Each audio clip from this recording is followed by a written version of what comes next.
All right, everybody. Good late morning. We are getting back into the swing of Seahawks stuff. I took an extended period where I was only really making like one Seahawks video a day. I think I even had a day where I didn't make any, which is very, very rare for this channel during the season, especially. But we're going to finish strong. We're going to finish as strong as we can. And that means trying to talk about this team from every potential angle. And in this video, I want to talk about an angle that has been brought up by more than a few Seahawks fans as we head towards this Week 18 game against the Rams that is not meaningless but doesn't possess the typical amount of meaning of an NFL football game. The Rams, they can potentially move up or down in seeding based on the result of this game, but they are already in the playoffs. They have already clinched the division, so they know that they will be hosting a wild card round playoff game. And I don't get the sense that the Rams are valuing that all that much. I think they've already kind of given away the fact that they are looking to rest some of their players and not go all out trying to win this game. So I feel like we've already gotten a decent sense that the Rams, they're not going to throw the game, but they're not going to overextend themselves to win the game. And that does beg the question, should the Seattle Seahawks treat this game in a similar way because they're already eliminated? They have stakes in the game, of course. I mean, they don't play the game for no reason. If they had no reason to play the game, then both teams would just probably forfeit.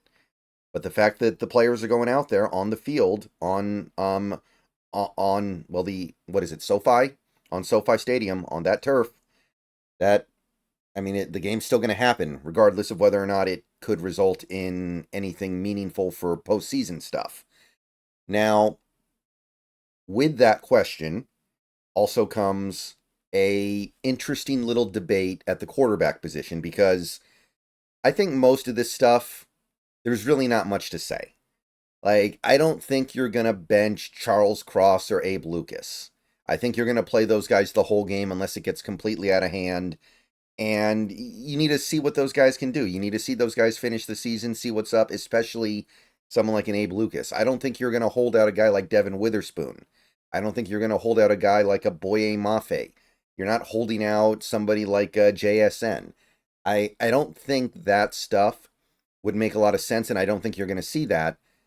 But could you see the team take a shot with Sam Howell in at quarterback for one game? Could Sam Howell get the start? So Corbin Smith mentioned this in a tweet a few days ago after the Seahawks were officially eliminated from the playoffs, and a couple different reasons why you would do this. Number one, I think the biggest and most compelling reason why you would do so is actually in Corbin Smith's second tweet. Geno Smith is not 100% right now. His knee is still not right. And if you put him out there on that knee and he gets hurt even further, and stuff this offseason becomes complicated by the fact that he now has a serious injury, that is something you are going to be kicking yourself over. That is something that could make it impossible to make a decision on him in the offseason. That's something that could prevent him from working with the team during parts of the offseason. And that's not what we need right now. So that part of it makes it an interesting discussion. But you also have the Sam Howell angle. Sam Howell is under contract for the Seahawks next year. He's got 1 year left on his deal. So he could be back. We don't have to re-sign him to bring him back. As of right now, he will be back. We could cut him, but maybe you let him see what he can do in game number 17 to get a feel for whether or not you want to do that. Now, ideally, you should have a pretty good idea of how you feel about Sam Howell based on the practices, based off preseason, based off training camp, but maybe you don't. Maybe you want to see what he actually does in a game. My problem with that philosophy is I already kind of feel like I know what Sam Howell's going to do. I have a pretty good idea. We saw Sam Howell get into the Green Bay game earlier this year, and it was beyond atrocious. It was as bad a quarterback play as you will ever see in this league. And the issue that I have here is we know that Sam Howell's better than that. He was better than that at Washington last year. He was actually playing competent, workable football for Washington last year. So he's capable of doing much better than that. So my concern, and the reason why I would caution against using this as ammunition to put him in the game is, are we even going to give him a chance to play well?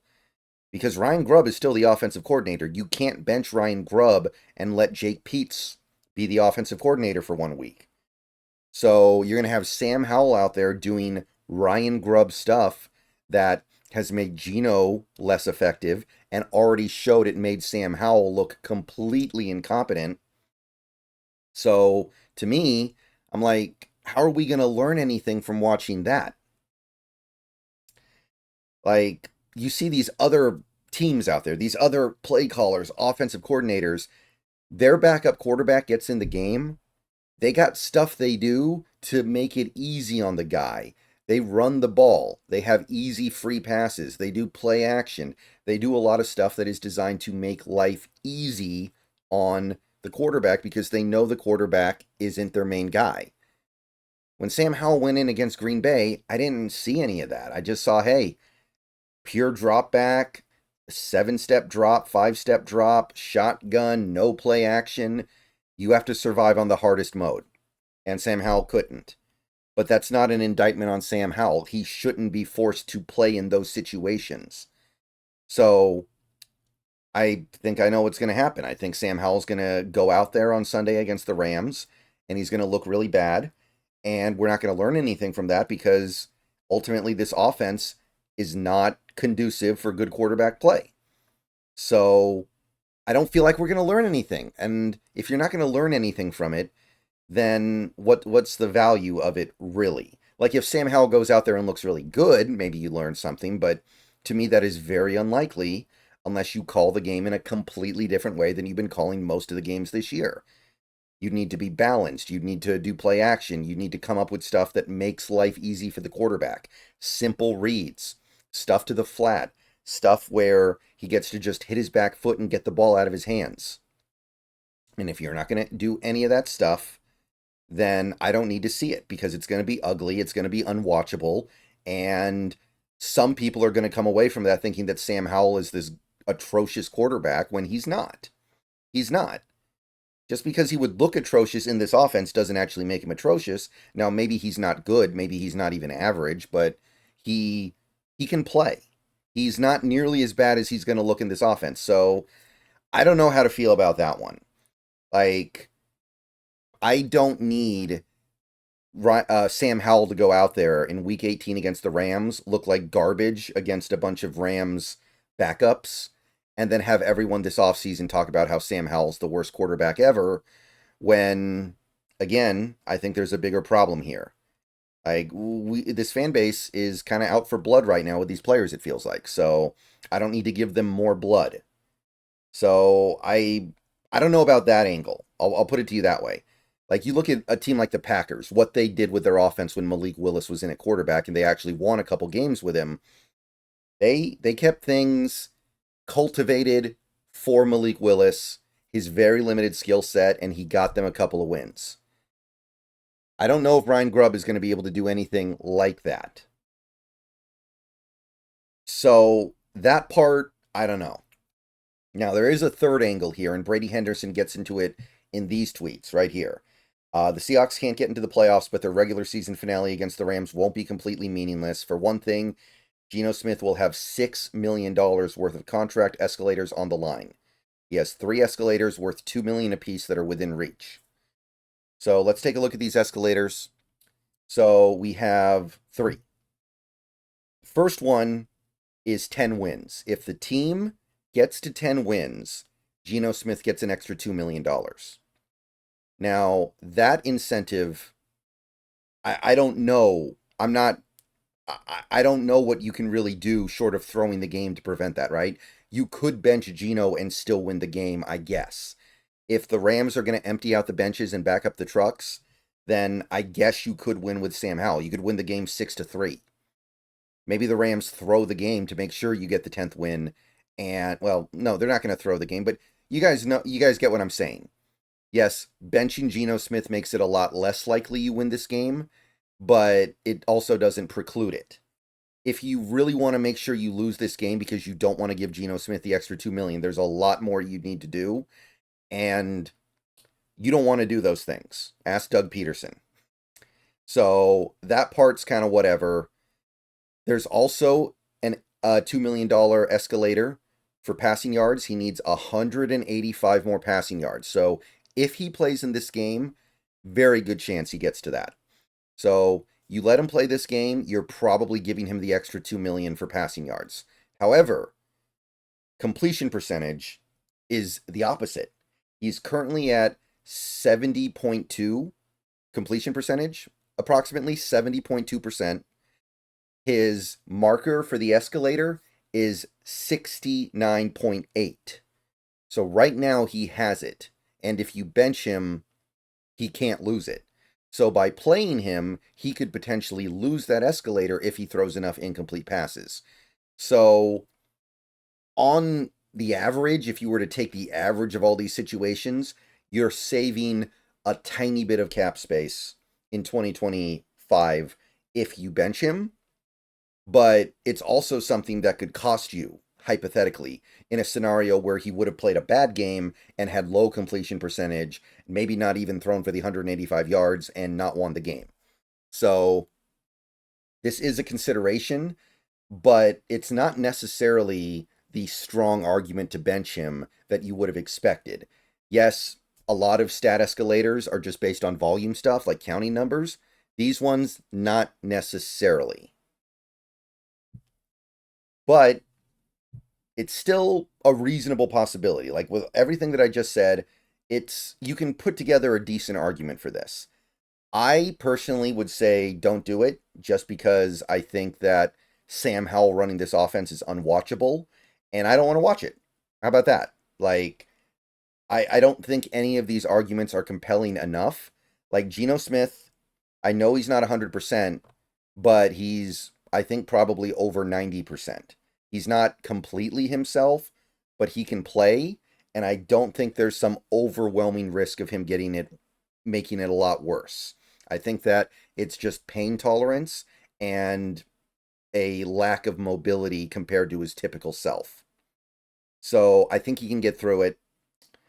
I don't think a game of Sam Howell is going to do much. I think we're just going to see him look really bad. And then we, as fans, can either say, oh, Sam Howell's really bad, or, oh, this offense is making him look really bad. And then we get to fight about that all offseason. So that's another thing we can fight about, but I'm not convinced we learn anything from that. However, I could see a little bit of an argument for the incentive stuff. However, we also have to consider that if we actually benched him just to save money, that's kind of dirty pool. And this kind of stuff, if you do it, players will find out about it and they're not going to be happy about it. If other players in this league hear that Seattle benched their quarterback just to keep him from escalators, that might be something that comes back and hurts us later when a player decides, hey, I don't want to sign there. Look at how they treat their players. So if there's any possibility of that, that needs to be taken into account as well. Again, on the average, you're probably going to save about $2 million if you do bench him, when you run through all the different scenarios that could play out and try to estimate the likelihood of any of them. But it's $2 million. It could cost a lot more in credibility, honestly. And by the way, since I know people are going to ask, these escalators are not affected by doing a contract restructure or cutting him or anything. You can extend him. Well, you can't restructure him because he only has 1 year left anyway, but cutting him, extending him, none of that stuff changes this. You're still going to owe him the money. So you're not going to escape this. I don't think there's any way to escape these additional cap hits if he hits these markers. So it's an interesting thought. I don't mind it. If Sam Howell's out there on Sunday, I'm not going to hate it, although I will probably hate watching it. I just wish we had an offense where we could actually see Sam Howell do something productive, and I don't think we do. All right, see you guys later. Go Hawks.